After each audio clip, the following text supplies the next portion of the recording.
So this is my video about, I think I'll go with autism. We're right at the beginning of this journey now. We're not 100% sure it's autism, but it seems probable.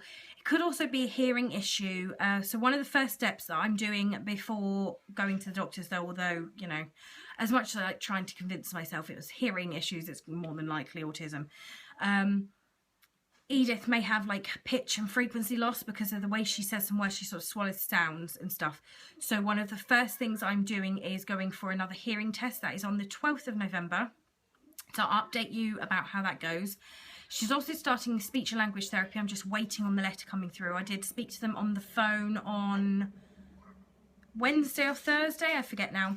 And they were sending one through, and I was going to do this video after I got the letter and saying she's starting speech therapy on this day, speech and language therapy, sorry, but it's not come through yet, so I'm still waiting on that. But I will give them another ring and ask if it's not come here within the next couple of days. I have all the numbers now. I also know which doctor she's under at the local hospital, and he is a paediatric doctor who specialises in autism and other issues like behavioural issues or whatever you want to call it with children. And I've heard some really good things about this doctor, so I'm quite excited in a backwards way to have a good one, or should I say quite pleased. We don't know the date. There was a bit of a hoo-ha with that. I had applied over a month ago, and somewhere between my doctor's surgery and the hospital, the information, the referral was lost. Now, my doctor's surgery swears blind, sent it in, they've got the date, they've got the letter on the system and everything, but the doctor's office is saying that they haven't received anything, so I've had to they've re-referred her. They sent another one, so she's at the back of the waiting list. It's going to be about 6 weeks before I even get a letter with an idea of when the appointment will be. So it's going to be next year. I can't say I didn't want to bawl my eyes out after everything to have been put back by 4 weeks because of some minor clerical error somewhere. But it's nobody's fault. These things happen. And either which way, she'll be going to see the doctor. But this is right at the very beginning of our journey, so I thought I would sort of document it. As soon as she's had her appointments, I will update you all. I'm also looking to apply for disability living allowance, which is not something I ever thought I would apply for. But the benefits for Edith and what she will get out of it far outweighs everything else. I can spend the money on her, do everything she needs. There are things called pet cards, and they're sensory things, and if she has issues with seems to have issues with processing. There are so many special needs things out there that do cost money that I will be using her money for. So I might be getting like hauls and stuff. I might try weighted blanket because apparently autistic children like that. But she seems to kick all of her blankets and covers off. She doesn't seem to like weight on her, so she's a little different to that. But you may find that she doesn't like it because it just lays there, and a weighted blanket would be really good.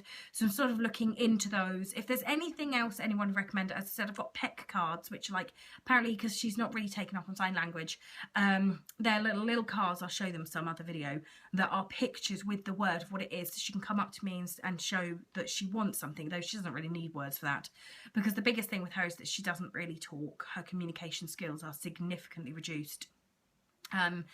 So we don't know exactly what is going on yet. I did a much longer video when I first recorded this, but I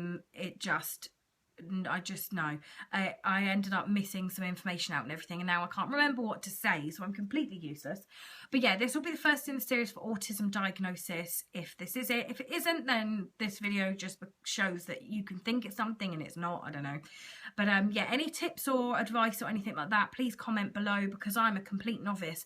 But I did think that it would be a good idea to do this because I'm a complete novice and there aren't really any videos out there that document it in England. I'm in the southeast of England, I'm in Hampshire, so this is sort of more specific to this area, I would imagine, but it may be of use to other people that are looking into getting a child diagnosed with something such as autism. But I could be completely wrong, I don't know. But yeah, feel free to let me know anything you know. I've just want to also take a moment to say a massive thank you to some of you absolutely astoundingly brilliant and wonderful people who, after my first video where I had a bit of a breakdown, sent me PMs and inboxes and messages and information, and I would name you all if my brain was working properly and just say a personal thank you. Honestly, I cannot say thank you enough, and I'm sure you actually understand how ridiculously grateful I am. This is hard, so hard in some ways, and yet I'm very, very aware that I am so lucky, because she's so affectionate, so happy.